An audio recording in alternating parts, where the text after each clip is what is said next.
안녕하세요. 승리한 상가족 여러분 그리고 강성성경연구원 여러분, 오늘은 마태복음 96강으로 마태복음 19장 13절에서 15절 말씀을 은혜로운 가정에서 아름다운 자녀를 양육하자라는 제목으로 함께 말씀을 나누도록 하겠습니다. 승리한 삶은 박효일 목사님의 구속서로 조망한 성경 연수 강해집을 통해서 편집이 되어 있고요. 저희들 현재 말씀을 나누는 15장에서 21장까지의 내용은 마태복음 상권을 통해서 편집이 되어 있습니다. 자, 오늘 본문 말씀을 보도록 하겠습니다.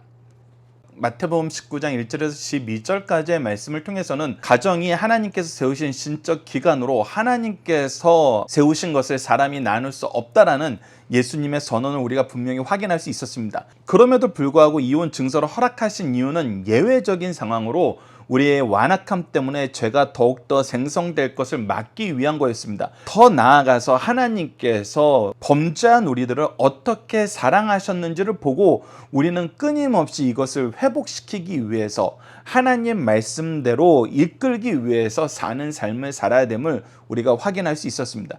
그래서 하나님께서 예방적인 차원에서 말씀하신 것과 치료적인 차원에서 말씀하신 거, 우리가 그 일이 이루어지기 전에는 예방적인 차원에서 이런 일이 일어나지 않도록 조심해야 되는 것이고, 이 일이 일어날 때에는 치료적인 차원에서 이것을 치료를 위해서 노력해야 된다는 것입니다. 예방도 하지 않고 치료도 하지 않으려는 사람들이 바로 완악한 마음을 가지고 자기의 뜻대로 사는 사람들입니다. 그래서 우리가 중요하게 여겨야 되는 것이 무엇이냐면, 가정에 대해서 하나님의 기준, 하나님의 방법, 하나님의 목적을 우리가 알아야 된다는 것입니다. 이 가정이란 곳은 하나님께서 생육하고 번성하기 위해서 주신 목적을 가지고 있는 하나님의 신적 기관입니다. 이거는 교회도 마찬가지죠. 하나님께서 교회를 세우셨다는 것은 땅끝까지 이르러 복음을 전하라 하신 이 말씀 안에서 믿는 자를 더하게 하시는 거예요. 믿는 자가 생육하고 번성하게 하시려는 거예요. 그래서 하나님이 세우신 신적 기관의 특징은 성장과 확장입니다. 그래서 우리가 하나님의 말씀 안에서 계속해서 경험하게 되는 것은 무엇이냐? 우리에게 주신 시간과 재능과 물질을 바로 하나님께서 우리에게 맡긴 영혼들을 위해서 사용해야 된다는 거예요. 이것은 가정에서 부모님이 자녀를 위해서 수고하는 것과 교회에서 성도들이 새로운 신자들을 위해서 수고하는 것과 동일한 거예요. 그러나 사람들의 생각과 사상이 이런 기준을 자꾸 바꾸게 됩니다. 특히 오늘 본문 말씀에서 나타나는 것 중에 하나가 무엇이냐면, 연약한 자와 중요한 자를 분리시켜서 생각하면서 연약한 사람보다는 중요한 사람을 더 대접하고 싶어하는 인간적인 시도들을 예수님께서 고쳐주셨다는 것입니다. 성경에서는 연약한 사람이 중요한 사람입니다. 이것이 우리가 일반적으로는 얼핏 이해가 안 됩니다. 왜 그러냐면, 세상은 중요한 사람이, 능력 있는 사람이, 인정받는 사람이 큰 일을 함으로 많은 사람들을 채우는 삶을 삽니다. 우리가 이 사회를 보면 기본적으로 이런 시스템 안에서 우리가 살고 있어요. 그래서 누군가를 세워서 그 사람이 우리를 대신해서 일해줘야 돼요. 그래서 그 사람들이 좀 중요한 사람들이에요. VIP라고 얘기를 하잖아요. 그 VIP를 우리가 잘 모셔야지 우리도 잘 살 수 있다라고 생각하는 것이 지금 현대 사회의 모습입니다. 그 교회도 과연 그럴까요? 교회도 VIP가 중심이 됩니까? 교회에서도 중요한 사람이 항상 우선순위를 두게 되나요? 교회는 그렇지 않습니다. 왜 그렇지 않습니까? 교회는 자기 능력으로 일하는 사람이 없습니다. 사실 온 세상은 자기 능력으로 일하는 사람이 없습니다. 성경에서 가르쳐주는 하나님의 통치의 원리는 하나님께서 허락한 사람이 하나님께서 허락하신 능력을 가지고 하나님이 허락하신 일을 하는 것입니다. 그것은 세상 주권자들도 동일하다는 것을 우리가 다니엘서를 통해서 확인할 수 있었습니다. 느부갓네살도 하나님께서 세우신 영역 안에서 일하는 거예요. 다리오 왕도 벨사살 왕도 동일했습니다. 그것처럼 교회는 하나님이 주신 은혜로 인해서 내가 직분을 받고 사명을 받고 은사를 받아서 일하게 되는 것입니다. 그래서 내가 중요한 것이 아니라 나에게 그 힘을 주시고 그 능력을 주신 하나님의 뜻이 중요한 거예요. 근데 하나님의 뜻은 항상 누구를 향해 있어요? 연약한 사람을 향해 있어요. 그래서 교회에서 가장 중심이 되는 존재는 연약한 사람입니다. 연약한 사람을 어떻게 대하느냐가 성경에서는 가장 중요한 기준으로 우리에게 계속 제시되는 걸 보게 됩니다. 그처럼 우리가 오늘 본문 말씀에서 그 차이를 예수님께서 어떻게 올바른 쪽으로 인도하시는지 봅시다. 13절에 보면 이 충돌이 나타납니다. 그때 사람들이 예수께서 안수하고 기도해 주시길 바라고 어린아이들을 데리고 오매. 즉 이 사람들은 누구예요? 바로 이 어린아이들의 부모들이에요. 부모들은 지금 굉장히 좋은 생각을 가지고 있어요. 이것이 이스라엘 문화에서도 자리 잡았다고 얘기하시는 분들이 있고 우리 교회 안에서도 이 부분은 자리 잡은 것을 우리가 자주 확인하게 돼요. 사람들이 연말 연시가 되거나 아이들에게 중요한 시기가 오면은 목사님들을 찾아가서 기도받기를 원해요. 왜 그러냐면 이것은 하나님의 도우심을 강구하는 가장 좋은 태도이기 때문이에요. 그리고 부모 입장으로서 가장 좋은 것을 먹이고 가장 좋은 것으로 공급하고 주고 싶어하는 사랑의 모습이에요.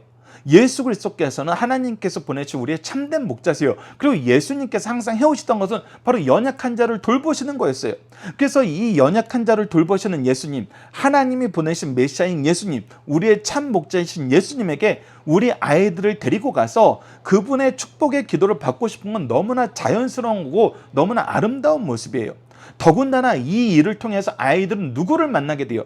예수님을 만나게 돼요. 예수님을 만나게 된다는 건 무슨 뜻이에요? 예수님을 알게 된다는 거예요. 그래서 부모들이 이 모습을 보여준 것은 너무나 좋은 모습입니다. 너무나 아름다운 모습이에요. 그런데 이거에 반대되는 상황이 발생하죠. 그것이 무엇입니까? 13절 후반절에 제자들이 꾸짖거늘. 제자들이 꾸짖는 이유는 무엇일까요? 제자들이 꾸짖는 이유는 이 아이들이 중요하지 않은 거예요. 중요한 사람과 연약한 사람을 지금 구분해서 생각하고 있어요. 지금은 누구에게 집중할 때다? 중요한 사람에게 집중할 때다. 왜? 지금 예수님이 이제 예루살렘에 올라가서 큰 일을 앞두고 있거든요. 누가 생각하기에? 제자들이 생각하기에. 그래서 지금은 좀 더 유력 인사들을 만나야 돼요. 지금은 어른들의 힘을 모아야 돼요.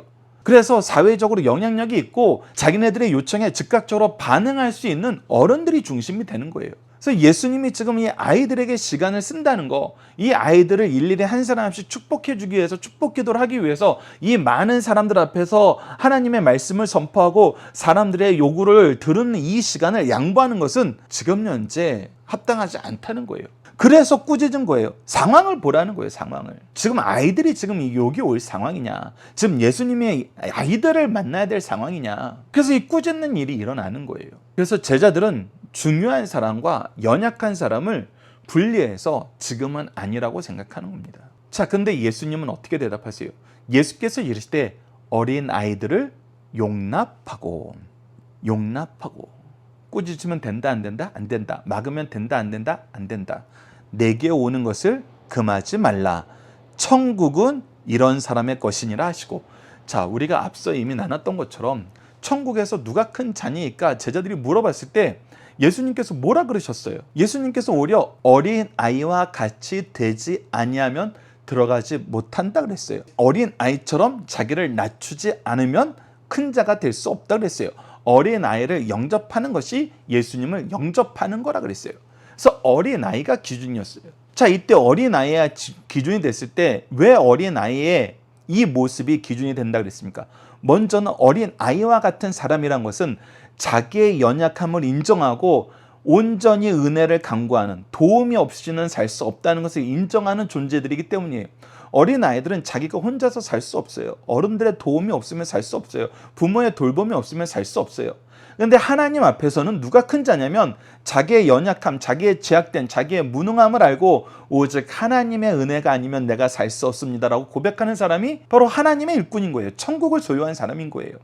그래서 그런 사람들은 겸손해요. 어린아이처럼 자기를 낮추는 것이 너무나 당연해요. 그리고 더 나아가서 어떻게 해요? 그런 어린아이들을 예수님께로 데리고 와요. 그래서 예수님께서는 이런 어린아이 같은 사람이 돼야 되고 이런 어린아이를 영접하는 사람이 돼야 된다는 거예요. 그런데 제자들의 입장에서는 그것이 받아들여지지 않았던 거예요. 이미 우리가 앞서 18장에서 나눴던 말씀인데 그것을 기억하지 못하는 거예요. 그리고 예수님은 어떻게 해요? 그들에게 안수하시고 거기를 떠나십니다. 이 말씀을 통해서 거기를 떠날 시기가 가까워왔기 때문에 제자들의 입장에서는 더 중요한 사람들 만나고 더 중요하다고 생각되는 일들을 하시는 것이 좋다라고 생각할 수도 있었어요. 하지만 예수님은 거기를 떠나시기 전에 가장 중요하게 생각하신 건 뭐냐면 바로 이 어린아이들을 축복하는 일이었습니다. 자, 어린아이를 우리가 이렇게 축복하고 영적으로 잘 양육해야 되는 중요한 이유가 무엇일까요? 우리가 함께 묵상할 말씀을 통해서 이것을 보도록 하겠습니다. 먼저 누가복음 1장 41절을 소개하는 이유는 무엇이냐면 바로 어린아이가 알면 얼마나 알겠어, 느끼면 얼마나 느끼겠어, 어린아이 때는 그냥 적당히 지나가도 돼, 이렇게 생각하는 경우가 있어요. 근데 성경은 어린아이들이 어머니의 뱃속에 있을 때부터 영적인 존재이고 하나님의 은혜를 충만하게 누려야 되는 대상이 된다는 것을 가르쳐줘요. 누가복음 1장 41절을 보면 엘리사벳이 마리아가 문안함을 들을 때, 즉 엘리사벳은 세례 요한의 어머니고 마리아는 예수님의 어머니예요. 그런데 이 두 사람이 만났을 때 엘리사벳의 뱃속에는 이미 세례 요한이 잉태되어 있었어요. 근데 어떤 일이 발생해요? 마리아가 문안함을 들으며 아이가 복중에서 뛰노는지라 엘리사벳이 성령의 충만함을 받아. 즉 이 아이가 뱃속에서 아직 태어나기도 전인데 메시아의 어머니가 함께 들어오는 걸 보고, 이것을 보고 기뻐하는 거예요. 즉 영적인 충만함이 그 뱃속에 있는 갓난 아기에게도 있었다는 것입니다. 이것을 통해서 오히려 엘리사벳이 성령의 충만함을 받아서 하나님의 은혜의 말씀을 얘기하게 돼요. 기쁨의 말씀을 선포하게 됩니다. 그러니까 이 아이가 아무것도 모른다는 거, 아이는 일정 시간이 지나야 이해할 수 있다는 것은 그건 사람들의 생각이에요. 성경에서는 이미 뱃속에 있을 때에도 이 모든 것을 경험할 수 있다는 것입니다. 그것은 창세기 25장 22절에서 나와요. 그 아들들이 그의 태에서 서로 싸우는지라 그가 이르되 이럴 경우에 내가 어찌할까 하고 가서 여호와께 묻자온대. 즉 이삭의 아내가 야곱과 에서를 뱃속에서 쌍둥이를 잉태하였을 때 이 쌍둥이들이 뱃속에서 서로 다투더라는 거예요. 서로 높아지려 하던 거예요. 그래서 이것을 자기가 알지 못해서 하나님께 묻게 되는 이런 일이 발생하게 돼요. 그래서 아이들이 아무것도 모른다는 거, 그렇지 않다는 거, 태 중에서도 이미 영적인 존재로서 자기의 의사를 표현하고 자기의 삶을 위해서 투쟁할 수 있다는 거, 우리에게 이것을 분명히 보여줍니다. 그래서 성경은 아이들을 대할 때 어떻게 대해야 되는지 분명히 가르쳐줍니다. 디모데후서 3장 15절, 16절과 함께 우리가 자주 상고하는 말씀이죠. 또 어려서부터 성경을 알아니, 그래서 반드시 어려서부터 성경을 알도록 가르치라 그래요. 왜 그러냐면 성경은 능히 너로 하여금 그리스도 예수 안에 있는 믿음으로 말미암아 구원에 이르는 지혜가 있게 하느니라. 이 지혜를 아는 것이 우리 아이들에게 가장 중요한 지혜거든요. 최우선적인 가르침이 되어야 된다는 거예요. 그리고 이것은 어려서부터 성경을 통해서 배워야 된다는 거예요. 그래서 어린아이일수록 우리는 더 열심히 가르쳐야 되고, 우리가 어린아이 때 배웠으면 좋았을 것이 무엇인가 라고 이렇게 생각해 보면서 우리가 뒤늦게 깨닫게 된 것을, 하나님 이 은혜를, 이 역사를 내가 좀 더 어렸을 때 알았으면 너무 좋았겠습니다, 이 마음을 가지고 우리 자녀들, 우리 제자들에게 가르쳐야 된다는 거예요. 저도 그런 부분이 많아요. 제가 대학생 때 배웠던 것을 중학생 때 알았으면 얼마나 좋았을까. 성인이 되어서 알게 된 것을 내가 초등학교 때 알았으면 얼마나 좋았을까. 특히 그것이 우리가 세상에서 가르쳐주는 어떤 세상적인 단계가 있는 지식이라면 이것이 불가능해요. 근데 놀랍게도 하나님의 말씀을 통해서 얻게 된 지혜와 지식은 제가 지금도 초등학교 아이들한테 가르치면 아이들이 그 말씀을 이해를 해요. 제가 목회자의 길을 걷고 나서 얻게 되었던 하나님의 지혜와 지식인데도 그것을 제가 어린아이들에게 전하면 어린아이들이 믿고 그 말씀을 의지해서 살게 되더란 거예요. 그러면은 기대할 수밖에 없게 되고 소망할 수밖에 없게 돼요. 나에게 이 말씀을 주셨을 때, 이 은혜를 주셨을 때 내가 얼마나 기쁘고 얼마나 감사하고 얼마나 능력 있게 하나님의 역사를 위해서 나아갈 수 있었는데, 내 제자들은, 내 자녀가 어려서부터 이 말씀을 알고 큰다면은 이 아이들은 얼마나 더 놀랍게 하나님의 은혜 안에서, 하나님의 능력 안에서 성장하여서 하나님이 기뻐하시는 일을 할까. 나에게 허락하신 것보다 훨씬 더 놀랍게 역사하시겠구나 확신을 갖게 돼요. 그래서 우리가 자녀들에게 우리가 지금 배운 말씀 전하는 것은 너무나 중요한 일이에요. 그리고 놀랍게도 교회와 가정이 그것을 전할 수 있는 준비가 너무나 잘 된 곳이라는 거예요. 그래서 우리가 오늘 하나님의 말씀을 듣고 감격했다면 그 감격의 말씀을 오늘 내 자녀에게 전할 수 있어야 돼요. 이 부분이 정말 목회자가 볼 때도 신비로운 부분이에요. 저는 전 연령대에 제가 들은 이 말씀을 어떻게 전해야 되는지 연구는 많이 하고 있지만 분명히 부족한 부분이 있어요. 이 교회가, 가정이 놀라운 것이 부모들에게 하나님의 말씀의 은혜가 충만하게 임하면은 나에게 임한 이 말씀, 나는 이것을 목사님을 통해서 내 선생님을 통해서 들었지만 내가 들은 이 말씀을 내 자녀들에게, 나에게 맡긴 영혼들에게 가르칠 때는 하나님께서 나에게 맡긴 영혼들에게 너무나 잘 전달되어 있는 언어와 표현으로 이것을 보강할 수 있도록 만들어 주세요. 그래서 목사님한테 직접 말씀을 듣는 것보다 엄마 아빠를 통해서 들었을 때 더 은혜가 받고 더 잘 이해하게 되는 아이들을 보게 돼요. 저는 이것을 어디서 봤냐면 교육기관에서 봉사를 할 때 꼭 자기 아이들이 그 교육기관 연령대가 되면은 교사를 하고 싶어서 오시는 엄마 아빠들이 있어요. 이 엄마 아빠들은 진짜 너무나 소중한 존재예요. 왜? 우리 아이가 교회에서 하나님 말씀 듣는 것을 열심히 듣길 바라고 바르게 듣길 바라고 또 이것을 우리 아이가 더 열심히 받아들이길 원하는 마음으로 온 거거든요. 그래서 엄마들이 보조교사로 또 정교사로 성장하면서 내가 배운 말씀을 내 자녀들이 잘 지키는지 디모데후서 3장 16절에서 나오는 것처럼 교훈과 책망과 바르게 함과 의로 교육하는 일을 가장 열심히 하는 부모들이거든요.